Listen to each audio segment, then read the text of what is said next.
আসসালামু আলাইকুম রহমতুল্লাহ। ওই গরিব লোক ধনী হলে থালারে কয় বাসন। তখন গরিবদের ওদের সহ্য হয় না, এরকম অহরহ রেকর্ড বা দলিল আছে। তো এখন এই মাস্টার মাইন্ড তথ্য উপদেষ্টা মাহফুজ আলম এক এক সময় এক এক ডিজাইন করতেছে, মেটিকুলাস প্ল্যান করতেছে। তাদের প্ল্যান ছিল আওয়ামী লীগকে নিষিদ্ধ করা, সেটা মেটিকুলাস ডিজাইন বা প্ল্যান করে সেটা করে ফেলছে। মানে আপনাদের মনে হচ্ছে মানে হাসনাত আবদুল্লাহ আন্দোলন করে আওয়ামী লীগকে নিষিদ্ধ করেছে না। কেননা হাসনাত আবদুল্লাদের আন্দোলনের মাঝে মাহফুজ আলম কিন্তু একটা পোস্ট করেছিল। সেই পোস্টে বলেছিল আমরা অমুক দলের সাথে আলোচনা করেছিলাম, তাদের সাথে আলোচনায় আমাদের কোনো ফল হয়নি, অশ্বডিম্ব পাওয়া ছাড়া। তার মানে করে তারা একাধিকবার এই বিষয়টা নিয়ে তাদের সাথে আলোচনা করেছে, তাদের সাথে আলোচনায় বসেছে।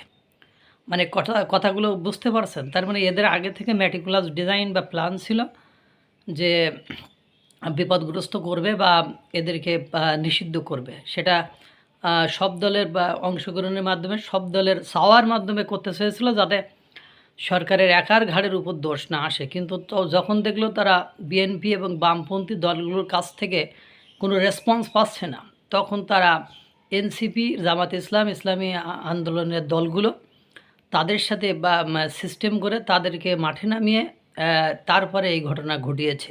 এটা বোঝা যায়, well planned and well design. এখন তাদের আওয়ামী লীগ নিষিদ্ধের খেলা শেষ। এখন এরপরে তারা টার্গেট করেছে বাম, তারপরে হয়তো বা বিএনপি। সে আবার নতুন গতকালকে রাতে একটা পোস্ট করেছে এরকম, মুজিববাদী বামদের কোনো ক্ষমা নাই। চিন্তা করেন, মুজিববাদী বামদের কোনো ক্ষমা নাই। লীগের গুম খুন আর সাপ্লাই আন্দোলনে হত্যাযজ্ঞের মস্তিষ্ক এরা, অর্থাৎ বামরা। এরা 36 ডিভিশন জুলাই আন্দোলনের সময় এরা নিকৃষ্ট দালালি করেও এখন বহাল তবিয়তে আছে বাংলাদেশে। আজ পর্যন্ত মুজিববাদী বামেরা কালচারালি আর ইন্টেলেকচুয়ালি জুলাইয়ের সাথে গাদ্দারি করে যাচ্ছে বলে স্ট্যাটাস দিয়েছে তথ্য উপদেষ্টা মাহফুজ আলম। মুজিববাদী বামেরা দেশে বসে জুলাইয়ের পক্ষে শক্তির বিরুদ্ধে চক্রান্ত করে যাচ্ছে। লীগের বি টিম শীঘ্রই পরাজিত হবে। ভাবিয়েন যে ওর পোস্টের সিরিকে অন্য কারো কাঁধে ভর করে লাভ নেই। 71-এর এরপরেও দেখছে যে এই কথাগুলো বললে অনেকে জামাতের কথা তুলবে, জামাতের প্রসঙ্গ তুলবে, এই জন্য আবার একটু গা বাঁচানো। কারণ যতবার এই ধরনের ঘটনা ঘটিয়েছে মাহফুজ আলম ততবার জামাতের কথা উল্লেখ করেছে। ওটা হলো লোক দেখানো, গা বাঁচানো ছাড়া আর কিছু না। 71 প্রশ্ন মীমাংসিত করতেই হবে, যুদ্ধ অপরাধের সহযোগীদের ক্ষমা চাইতেই হবে।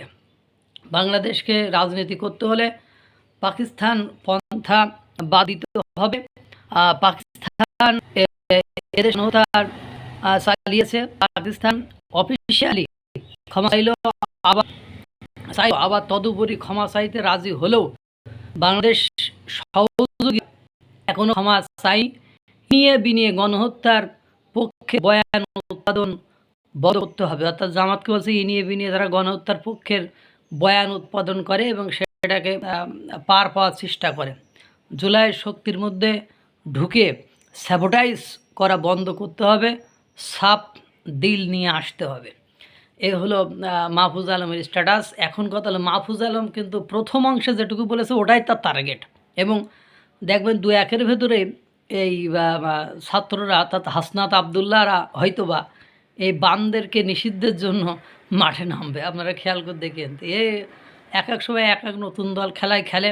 এরপরে বাম হয়ে গেলে এবার আসবে বিএনপি, দেখবেন। তার মানে ওদের উদ্দেশ্য খেলাফত প্রতিষ্ঠা করা বা খেলাফতের সিস্টেমে যাওয়া বা শরিয়া আইন প্রতিষ্ঠা করা। কিন্তু পৃথিবীর এখন কোন দেশে শরিয়া আইন আছে? কোনো দেশেই তো আমি সঠিকভাবে শরিয়া আইন দেখি না। তো করতে যে পাকিস্তানের মধ্যে সবসময় একটা আনস্টেবল, অস্থিতিশীল পরিস্থিতি বজায় রাখবে, যা বাংলাদেশের মানুষের ভাগ্য আকাশে কালো মেঘ ছাড়া আশার আলো সঞ্চার করার কোনো সুযোগ সুবিধা থাকবে না। আল্লাহ তাআলা সকলকে ভালো রাখুক, সুস্থ রাখুক। আসসালামু আলাইকুম ওয়া রাহমাতুল্লাহ।